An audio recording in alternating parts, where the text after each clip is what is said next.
Good evening, everyone, and welcome to the Arthur Ross Gallery. I'm Lynn Marsden Atlas, Executive Director and the university's curator.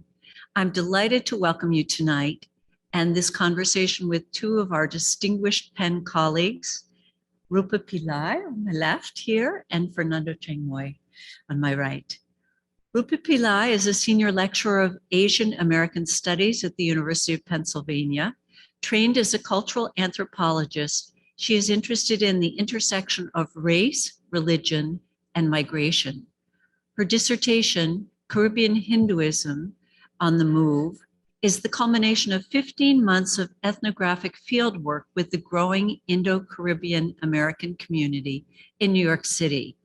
Through this research, she explores how this community adapts and mobilizes Hinduism in this second migration, first from the Indian subcontinent and second from the Caribbean, to carve a space for themselves within the social landscape of New York City.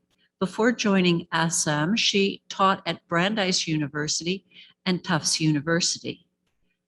Fernando Chang-Muy is a lawyer, activist, and strategic business advisor. He is the Thomas O'Boyle Lecturer in Law at the University of Pennsylvania School of Law. He also teaches courses at the Graduate School of Social Policy and Practice on topics such as U.S. immigration law, international human rights and refugee law, and nonprofit leadership.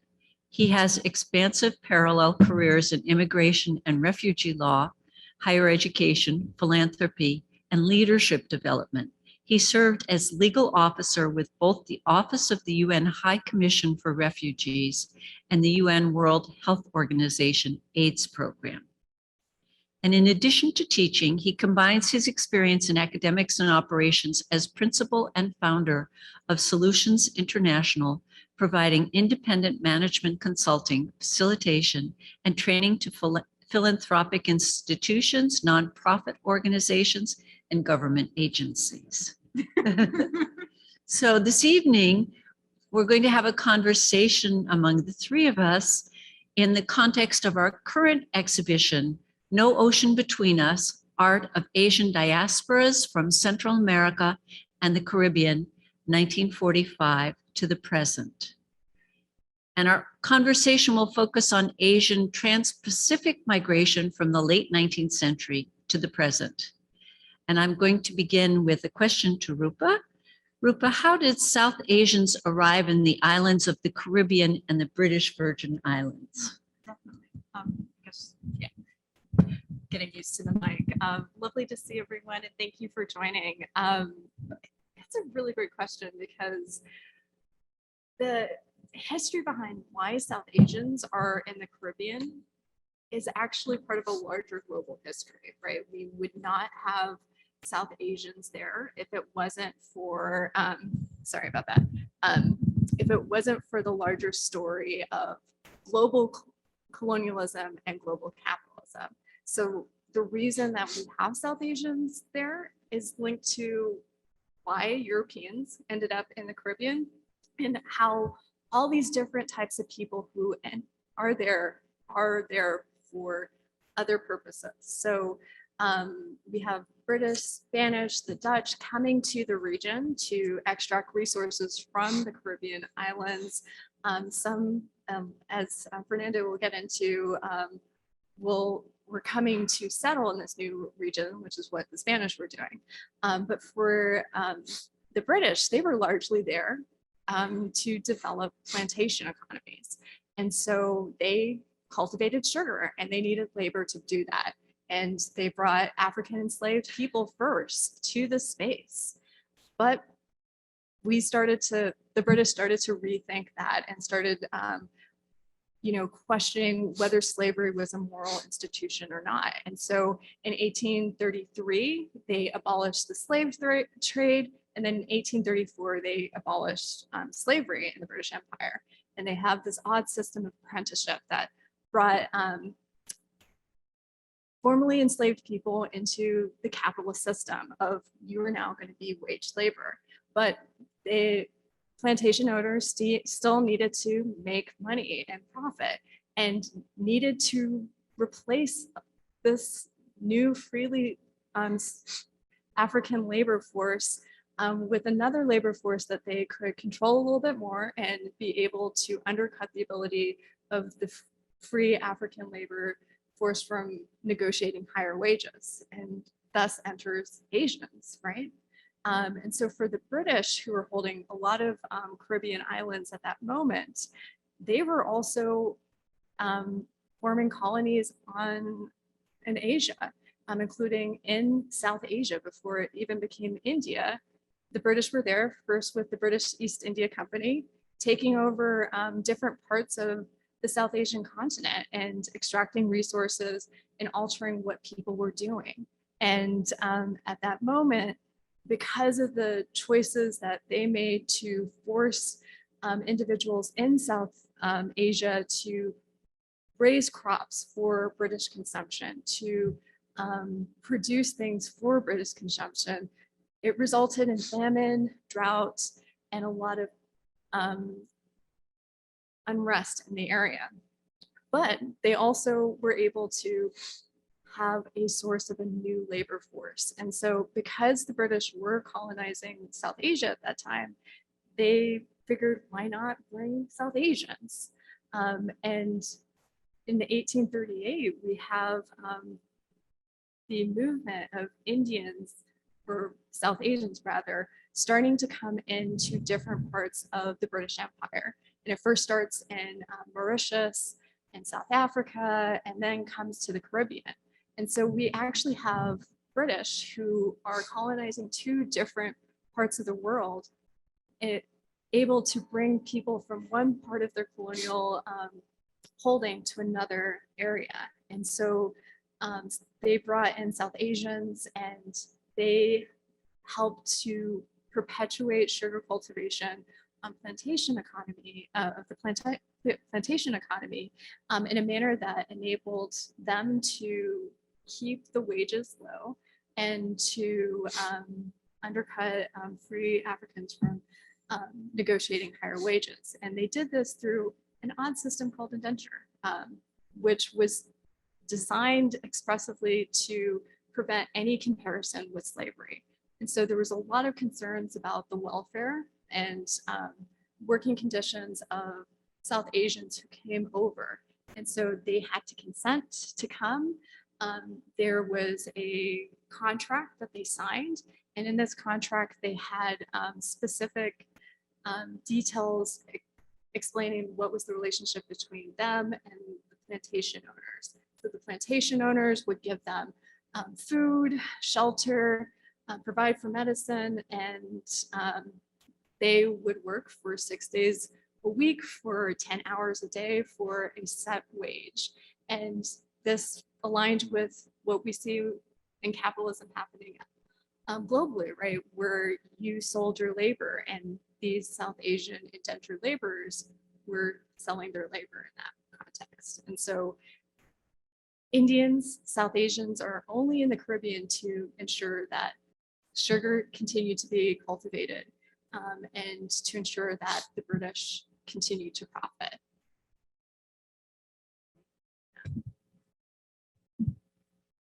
Now, can you discuss in specific or specifically, oh, I'm sorry. Can you discuss the influx of Asian migration to Guyana, specifically beginning in 1838? And Guyana's Indian migrants were predominantly Hindu. And were they allowed to maintain their traditions and religion in this British colony? Yeah. Under this system? Yeah. Indentured? So like the indentured system, this idea of bringing South Asians into a new site to do the work on the plantations was first tried out in Mauritius. And so we have, if I remember correctly, he's Scottish, Gladstone, John Gladstone. He was an absentee plantation owner, and he had a lot of sugar plantations in British Guyana at the time. And, you know, abolition of slavery happened, apprenticeship didn't seem like it was going to work out, and he was trying to figure out what he could do to maintain his plantation to continue to be profitable. And he heard about this system that was happening in Mauritius.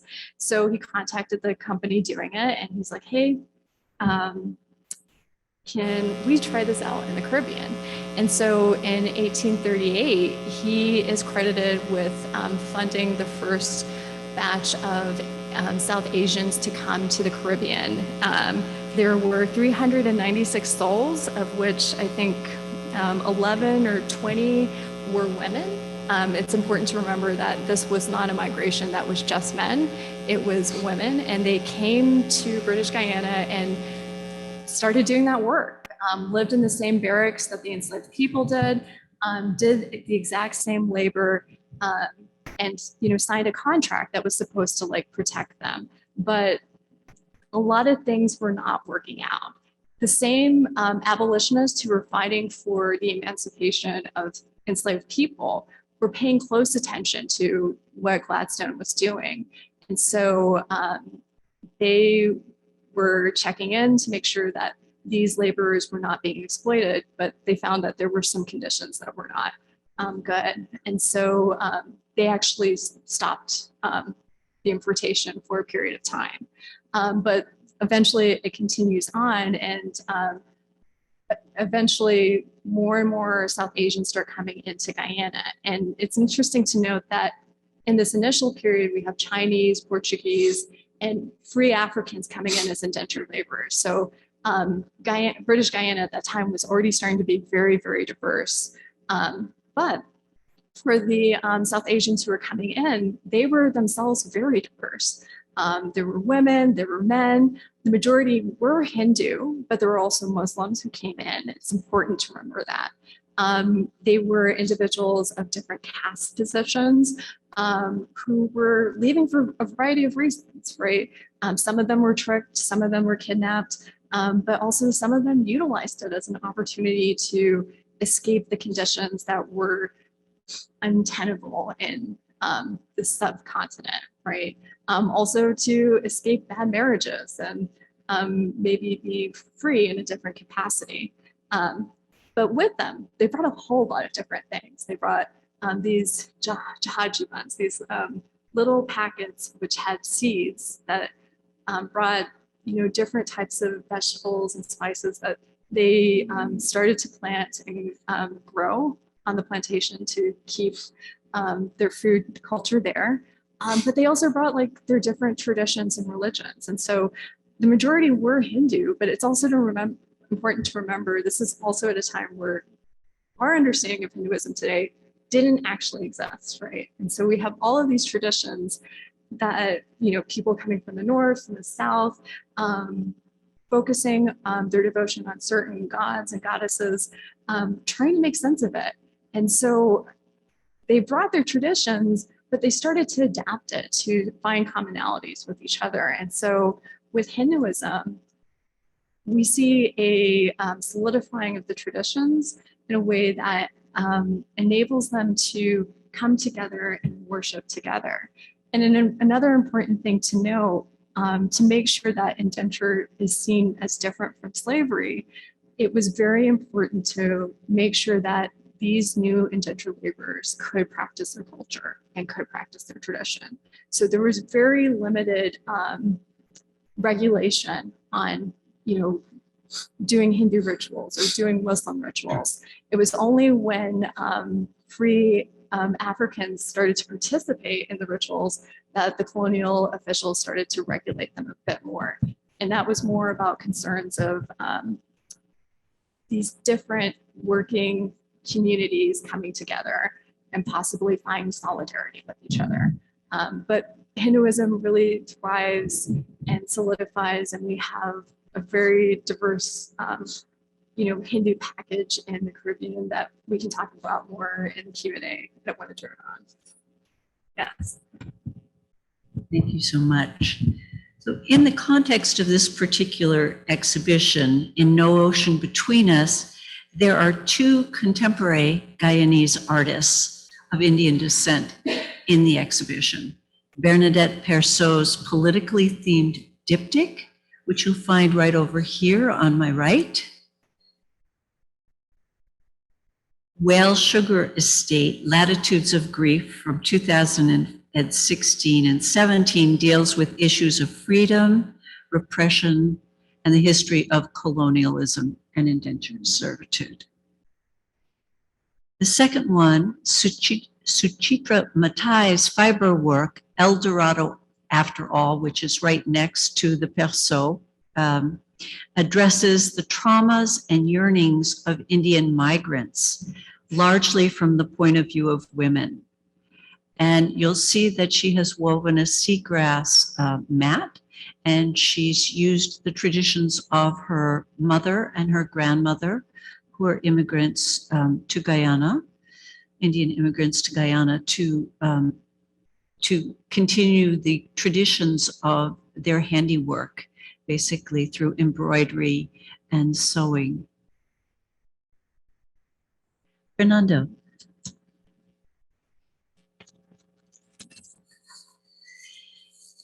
In the context of No Ocean Between Us, what can you tell us about the mid-19th century migration of Chinese to the Spanish colony of Cuba? Well, I could be really brief and I could say what she said and then end it.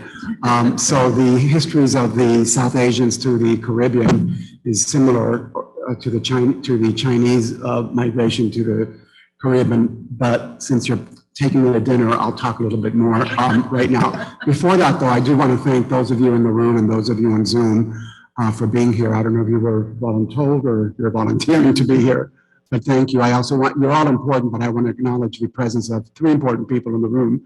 One is Dr. Kathy Barch, who heads the Latin American Studies Department, and Dr. Faria Khan, who is the energy behind the Asian American Studies Department, and attorney Lubna Mian, who was with the provost office recently. So thank you all for being here.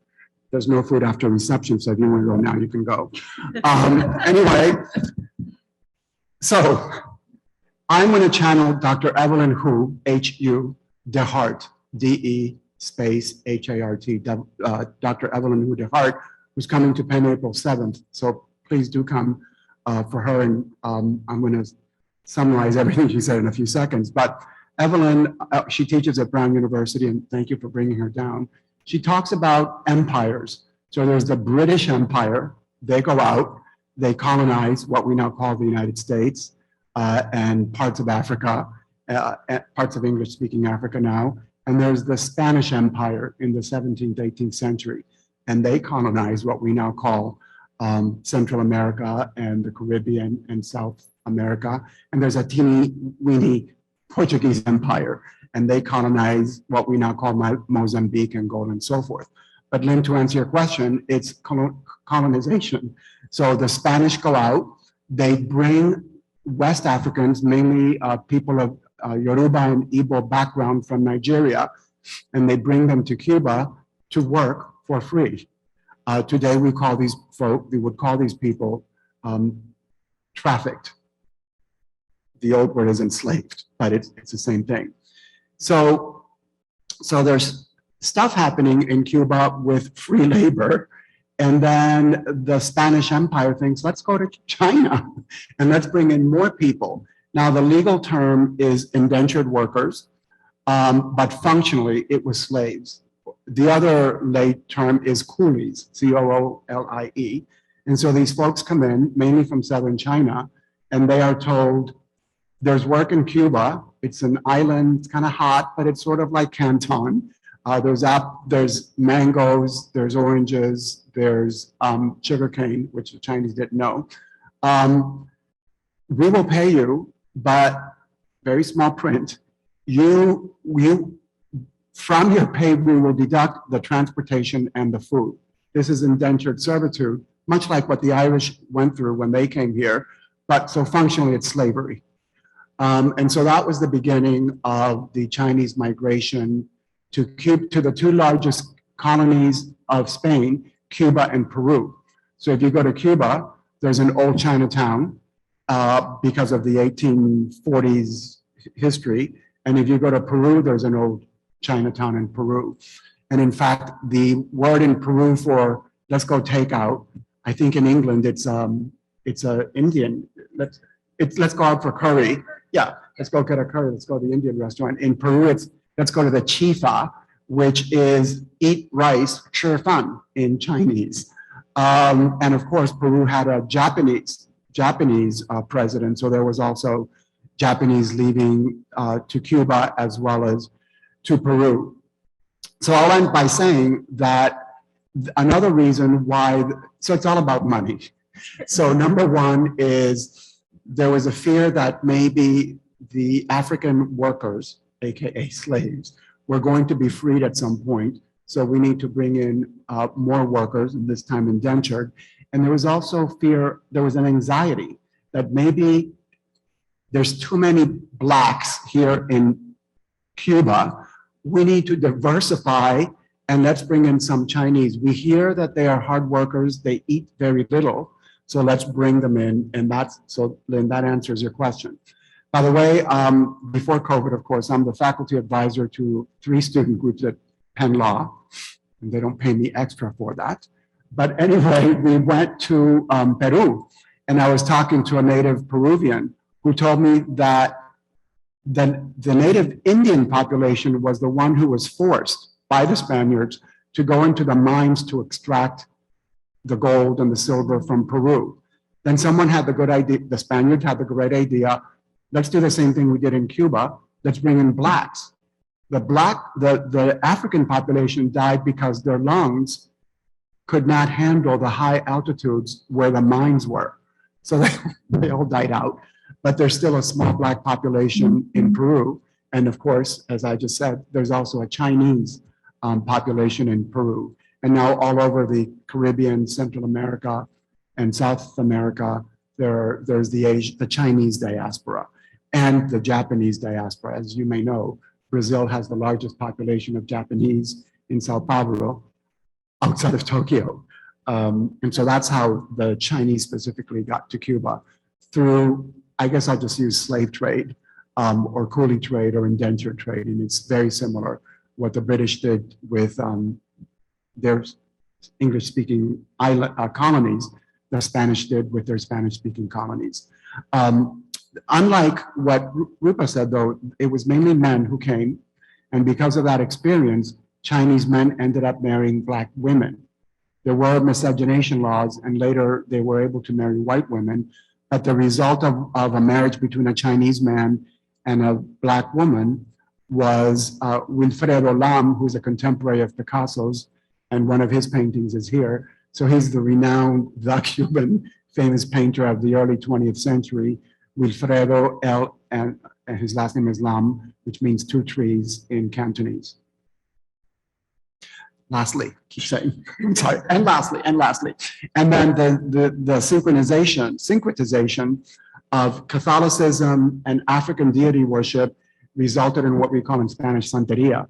In Brazil, it's called Candomblé. So it's African deities, the god of thunder, the god of water, the god of lost causes. When the Igbo and Yoruba people came to Cuba, they continued to practice, but in order to not be punished by the Catholics, they gave their African deities, spirits, orishas, Western names. So the god of thunder, Chango, was given the name Saint Barbara, Santa Barbara, so that the Catholic, so these were names of Catholic saints. And so there was this merging of West African deity worship and Catholicism, and that's now practiced all over. And I say this because there are some, today, 2022, they're well known in the Santeria tradition. They're important drummers, it's sacred drumming, and one of them is Chinese actually. So he's 3rd, 2nd generation Chinese, comes to New York City, becomes a santero, a practitioner of the religion, and drums the bata drums. So it's like, it's really multicultural. Everybody in Cuba understands Santeria. We all know the names of the orishas, and we know their analog, their mirror name in Catholic practice. That I didn't know. That's fascinating. So another historic question for you, Fernando. once the Cuban independence came in 1902, their independence from Spain, how did it affect the influx of Chinese men in search of work? Well, there were still more Chinese men, and maybe, and again, we need to ask that to Evelyn Hu de Hart when she comes. But when Cuba got its independence, when the colonies got their independence from Britain, there were still people of English heritage running the joint. And when the born natives in Cuba, they were also of Spanish heritage, and there were still Spaniards. And so I want to say that it didn't change much. And the contract system, the coolie, the indentured contract system continued, but at a lesser rate. And so we start Chinese migration to Cuba, indentured / slaves, and then free migration, because we still needed people to work the sugar plantations. And then in the 1949, when Mao Zedong takes over China and declares himself communist, there's more Chinese people leaving China and going to wherever they can find refuge. And one of them was Cuba. So I'll save that story for when we end. Thank you. So Fernando has beat me to the punch a little bit, but in this particular exhibition, one, and perhaps the most renowned artist in this exhibition that is the most well-known, is the Cuban Chinese artist who vividly embodies his country's blending of cultures and ethnicities, is to my left here, 2 works by Wilfredo Lam. Lam's lithograph, Retrato from 1982, portrays an Afro-Cuban woman, much perhaps like his mother. And while Bonjour, Max Ernst from 1976 is a sort of his signature style, which is a synthesis of Cubism and Surrealism, the style that Lam developed when he suffered persecution in Cuba and left and went to live in France and Spain during the 1920s and 30s. He did return to Cuba and continued to work in these 2 different styles. And on the end wall, if you can, for those of you in the room, you can see a contemporary Chinese Cuban artist, Katarina Wong. Her work is done both on paper here, but she also works in porcelain. And this work is called Takeaway Mosaic from 2018. It really reveals her 2 identities and her 2 cultures, the Chinese Cuban heritage, and its unique use of materials. And those of you that are near it, you can see that the paper on which she's working is actually unfolded Chinese takeout boxes for Chinese food. And on top of that, she's juxtaposed a beautiful acrylic design, if you will, of Spanish colonialism, really the tradition of beautiful tile work and Spanish colors that you will find in Cuba even today, on the floors, on the murals outside, and in many of the homes. So it has reference both to the present day and the past as well. Rupa, I want to talk to you about, you have done extensive research on women in the next generation, the Indo-Caribbean American community, as we mentioned earlier, in New York City. And what can you share about their experiences with a double displacement culturally and issues of identity?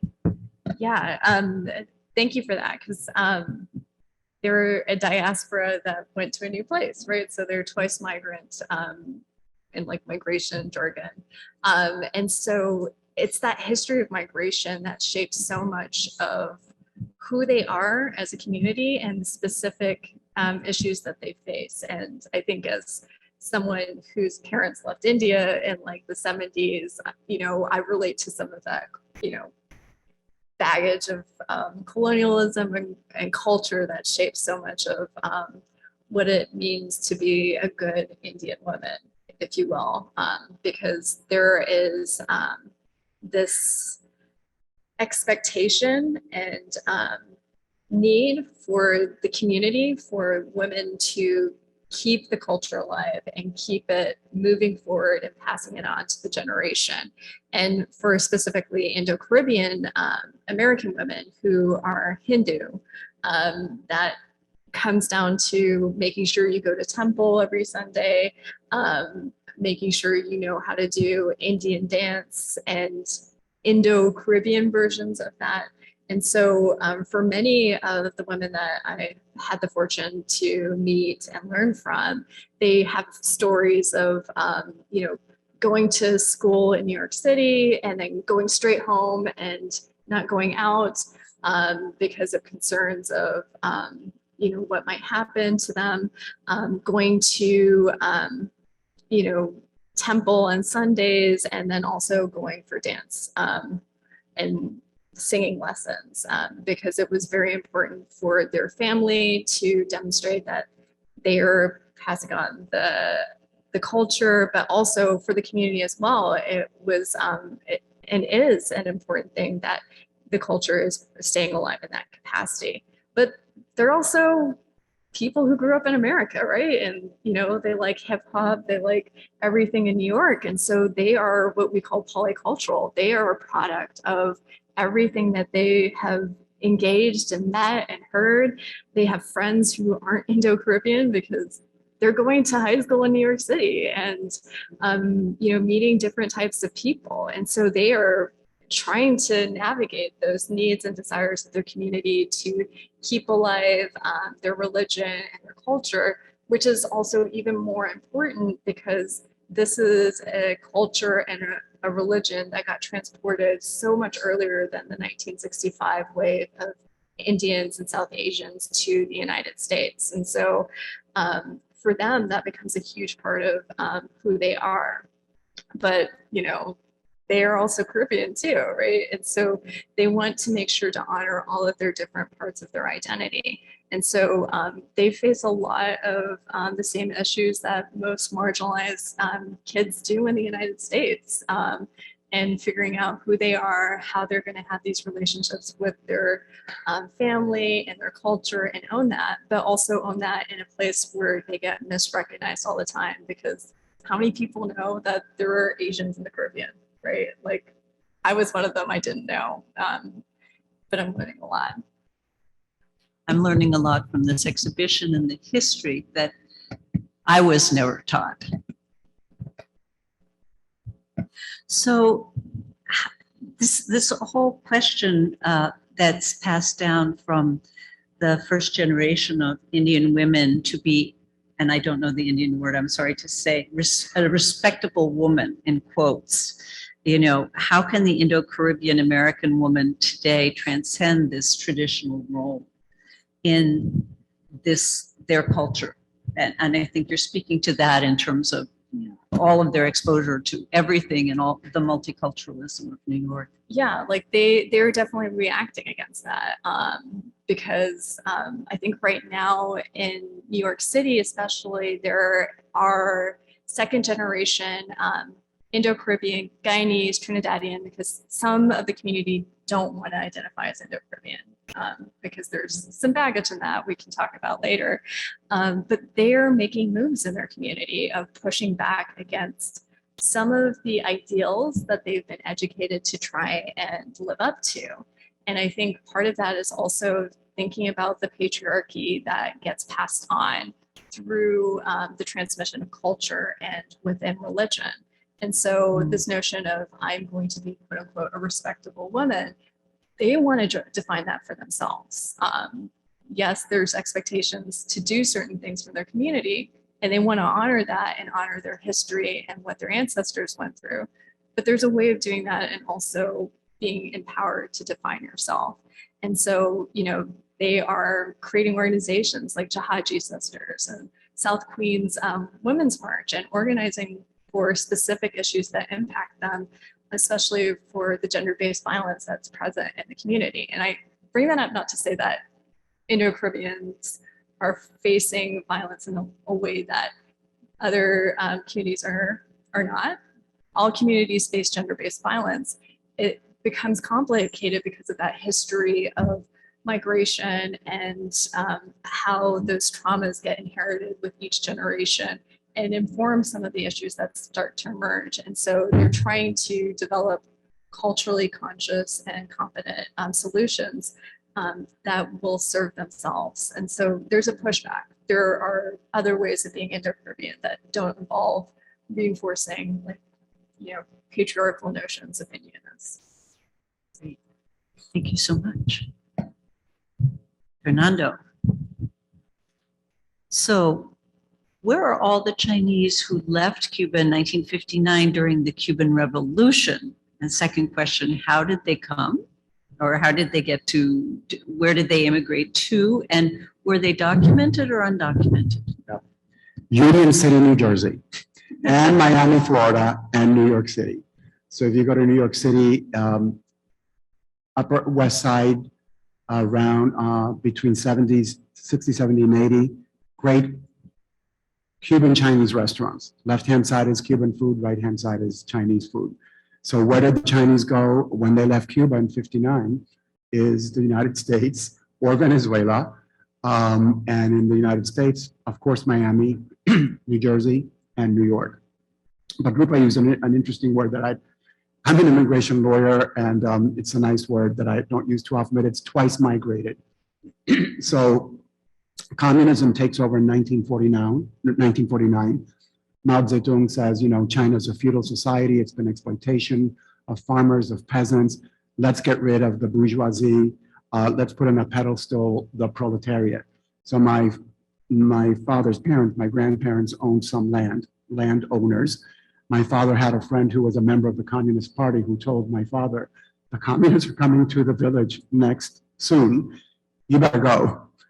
And so he left. He was later told, and this is a story that's been handed down, that when the communist soldiers, Mao Zedong's army, did come into the village, they made his mother, my grandmother, kneel on dried pieces of corn and broken glass, and then started whipping her. To try to stop that, my father's daughter, he was married then, she was a little girl, climbed on top of her grandmother to shield the grandmother from the whips of Mao Zedong.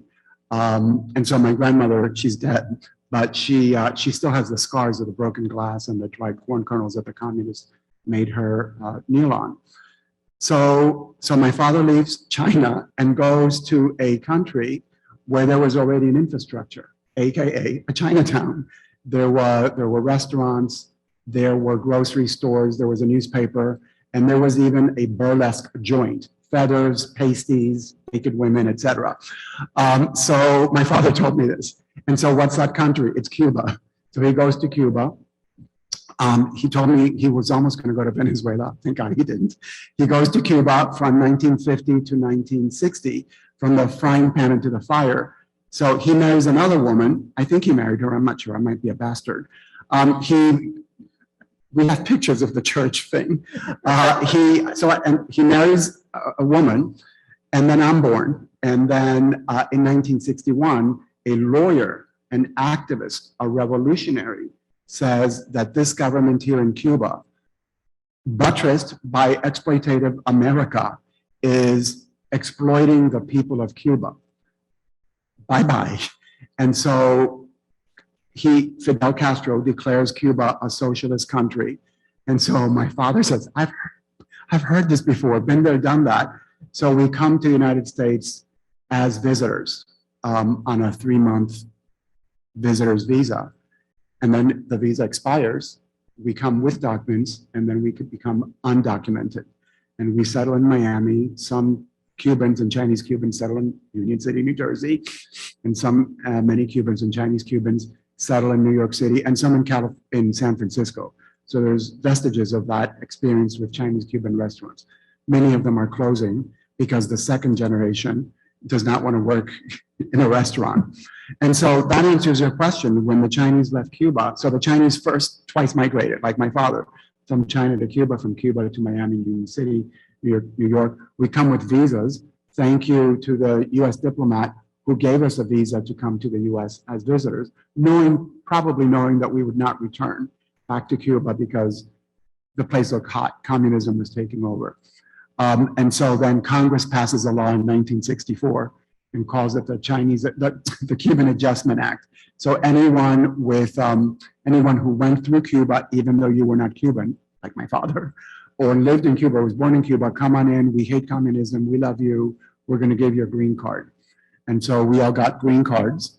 And so I am here because of the Cuban Adjustment Act of 1964. Okay. Now, Fernando, there's another question I have, and since you are an immigration and refugee lawyer, I'm going to ask you what some of the challenges are for Asians migrating to the United States today. Great And question. I'm not talking about the wealthy Chinese. Normal. Well, so first I want to go back to one step beyond that. Why are people leaving and coming to America? And then I'll talk about the problems we face here.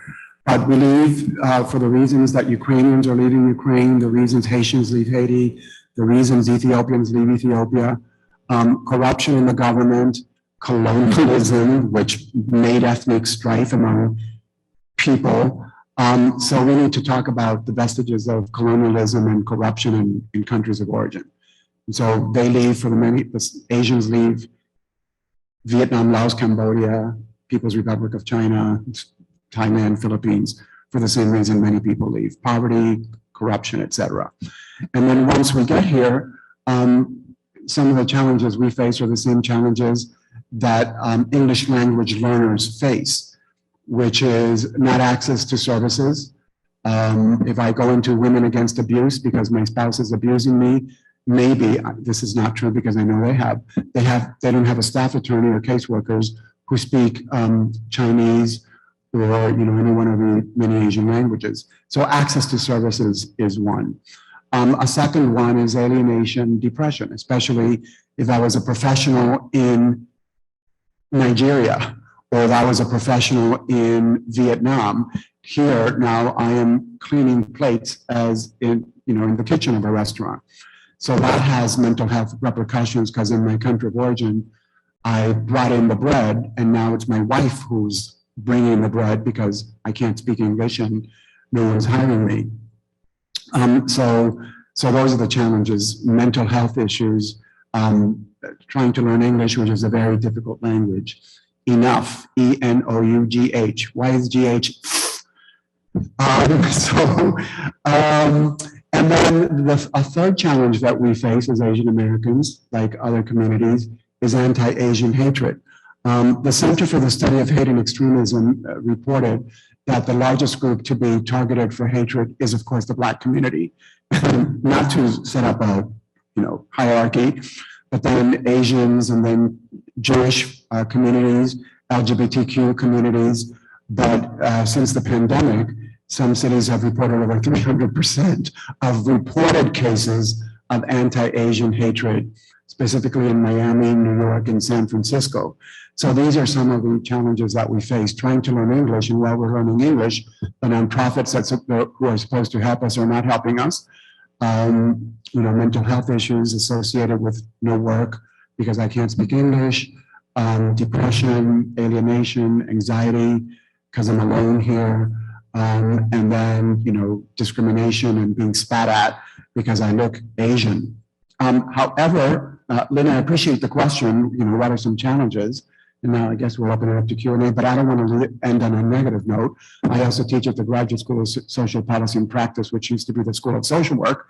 And there we teach the students to focus on the strengths, not just the challenges of communities. So the Asian communities have brought in many strengths. Building the railroad in the 1800s in the United States.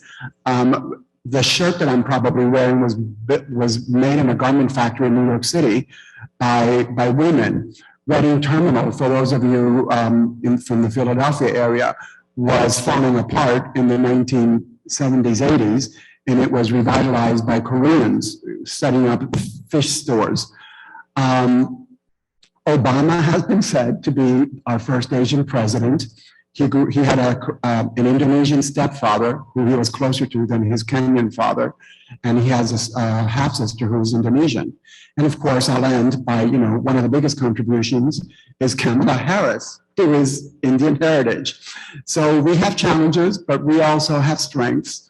By the way, the spelling bee, the Westinghouse spelling bee, they're always won. The spelling bee is always won by children of immigrants. What did you say, Lubna? You got pretty far in the spelling bee, says Lubna Man, who was at the provost office. So here we have a living, sitting strength of what the Asian community brings, either us or our parents who came and so forth. So thank you all for being here, and thank you for inviting us. Thank you. Thank you so much, Fernando. And thank you also, Rupa. This is wonderful. We're going to open it up for questions. For those of you in the room, I will just call on you, as if you raise your hand, I will repeat your question. Yes, sir.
Okay, for those of you at home,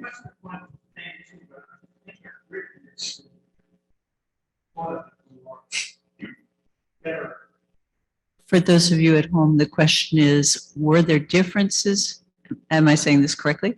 Were there differences in the governors of individual Caribbean islands or cultures where, we had indentured servitude? And that's an interesting question. And, I'm someone who's a cultural anthropologist, and I've been learning about indenture because for me to even talk about like the present, everyone tells me you have to know our past. And one of the most fascinating things about indenture, and this counts for Indian, Chinese, also Spanish and the British, is that indenture requires a ridiculous amount of historical documents. And so there are reports, there's contracts, there are, legal precedents, there's notes from the governor to the British Empire. So there's a lot of information available and a lot of ways to actually study that, right? Because the British crown was like everywhere, but they had to rely on its people to do the work.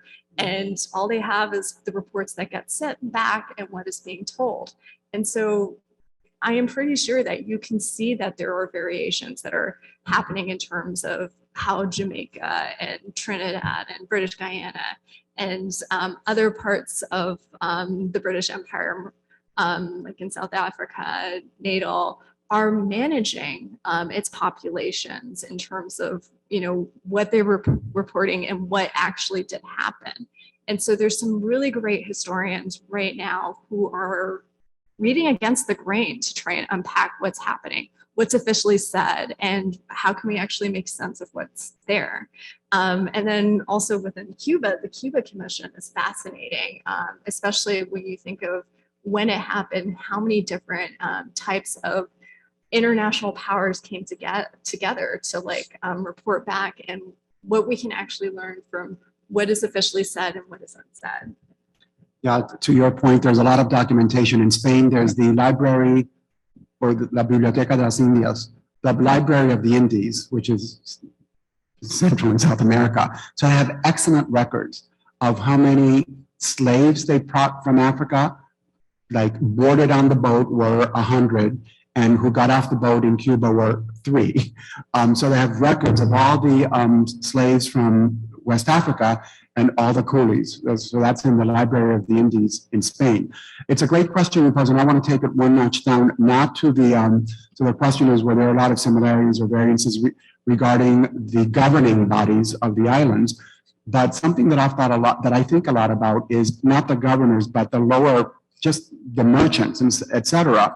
And what I'm trying to say is that in the British-owned colonies, the vestiges today, the manifestation of slavery, of colonialism, can be seen in the races not getting along, black and white in English-speaking colonies.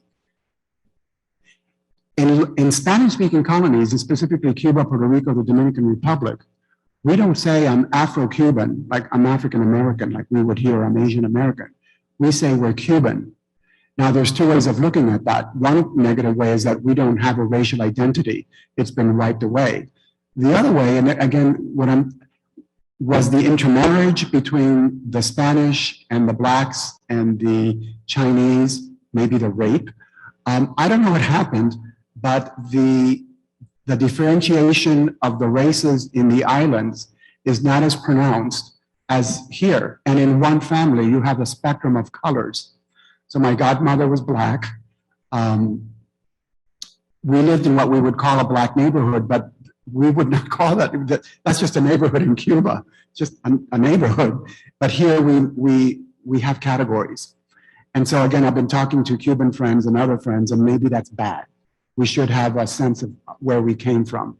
On the other hand, maybe it's good that we all get along. So for some, maybe this has already been researched, and some PhD student needs to do some ethnographic research on do people get along or not along, and what's the difference between British colonialism versus Spanish colonialism, and the psychology that we have is different from the United States of America experience, where I'm Chinese American or Cuban. I'm tripled. I'm quadra, actually. So.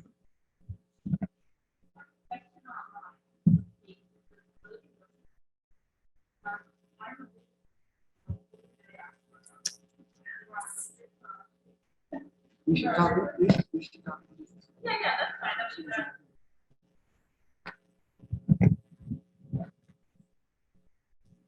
This is a question from online. Kate says hello and thank you. She said, I'm a big fan of Diaspora. We brought Richard Fung to campus a few years back. Are there other films that have come out since that encompass some of that expression of diaspora culture in a folkloric kind of way? One subject of great interest is Jose and Trinidadian boat brothers and sisters. Great question. I don't know of any that are ethnographic or folkloric. There definitely needs to be something on Jose and the Jose massacre. And I think there's some really interesting films that are coming out of Canada and the United States of Indo-Caribbean and Chinese Caribbean folks who are getting into that. And Richard Fung is like a perfect example of that. Ian Hareen, who has been, I think it's Doubles with Slight Peppa, is a short film that talks, that it's a fiction film, but I think it really captures the process of what happens when one part of your family goes to North America and the other stays behind in the Caribbean. And it's a beautiful story that really gets into relationships with fathers and sons, and highlights that there's more going on than just indenture. Because I think one of the things that's coming out from this conversation is that there are multiple ways of being Asian Caribbean, and there is more than just indenture. Indenture is important, but the community has so many different dimensions, and different types of Asians were coming in at different times. Also, Finding Samuel Lowe was a beautiful movie as well. I highly recommend that. Great. Okay, we have time for one more question. Yes.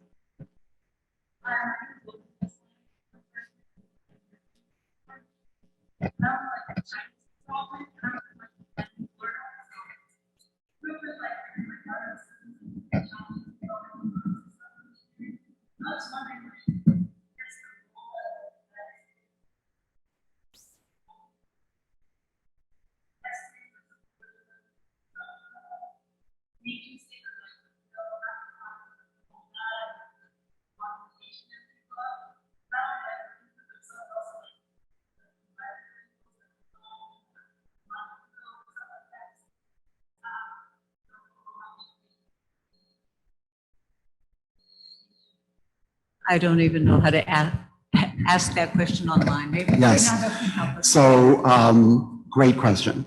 So our Asian communities, and the person who asked the question is a first-year student here, Chinese Nicaraguan, and our Asian communities contesting, identities, et cetera. And the hope lies with you. So when my father immigrated from China to Cuba, he was trying to make a living contesting. What a fancy word. He was looking for refuge and making life.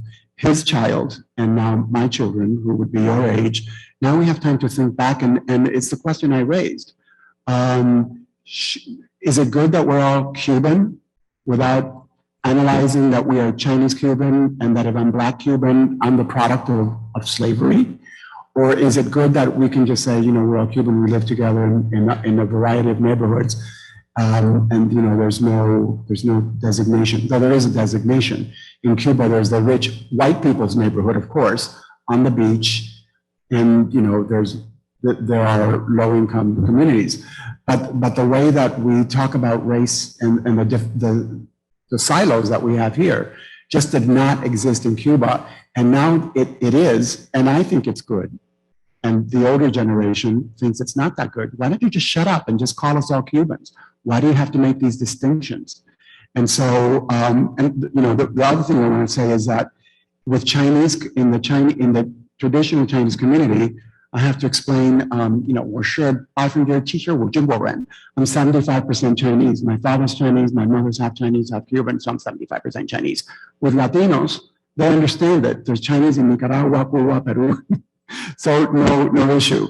And so it's interesting that with the traditional Chinese communities, not many know about the migration to the Caribbean and South America, whereas Latinos, we are you. I mean, we are Latinos and Asian, so don't have to make that explanation. Great. Excellent question, so welcome. Thank you all very, very much for joining us tonight in this fascinating conversation. I've learned a lot, and thank you for coming. Our next program featuring the scholar Evelyn Hu de Hart will be on April 7th at 5:30 p.m. right here at the Arthur Ross Gallery. Thank you. Please come, and good night, everyone.